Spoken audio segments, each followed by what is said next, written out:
اور پیغمبروں نے اللہ سے فتح چاہی اور ہر سرکش ضدی نامراد رہ گیا۔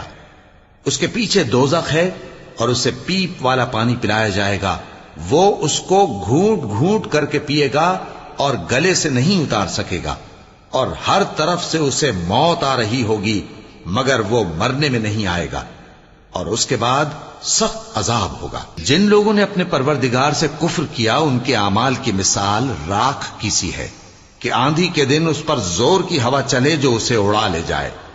اسی طرح جو کام وہ کرتے رہے ان پر ان کو کچھ قابو نہ ہوگا۔ یہی تو پرلے سرے کی گمراہی ہے۔ کیا تم نے نہیں دیکھا کہ اللہ نے آسمانوں اور زمین کو تدبیر سے پیدا کیا ہے؟